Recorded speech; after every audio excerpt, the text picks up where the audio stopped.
So bonding the D2 Appliance, we pumice the sheet that we're bonding to. And then I use a self-etching primer. And I just scrub the molar and the canine for a good solid 5 seconds.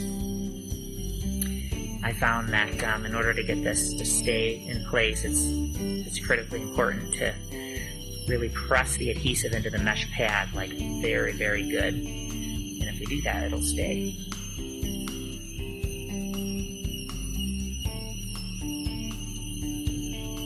Use a molar bracket holder to hold the appliance and place it on the tooth.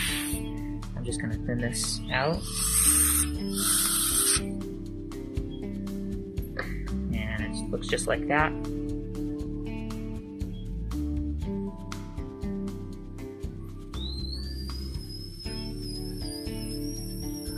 That right up onto the molar a little bit better.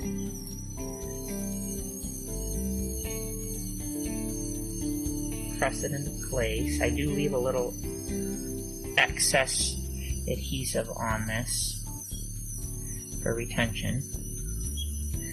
And then we cure it. I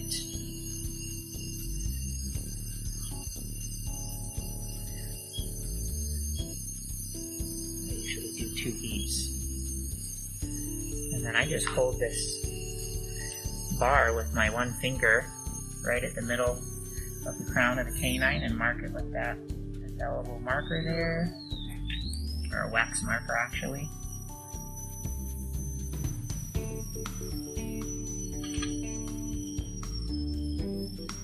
The assistant holds the piece that's going to come off.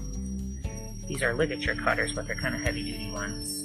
And then I just hold this out and get it ready for the canine hook to be placed right on the end of that.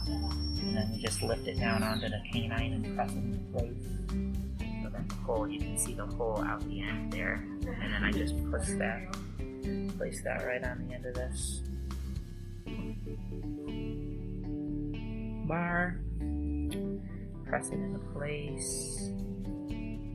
Remove any excess adhesive. And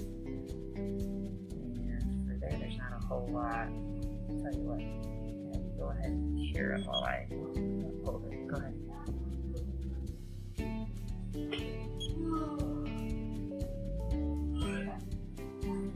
Okay, and that's it. And as far as the molar bracket, I just use a traditional molar bracket on a lower 6. I usually go to the 6 and not the 7 because I find that works just fine with this appliance. And you can't see it, but I'm going to use some Etch and Assure Plus because there's a buckle pit composite on that. Okay.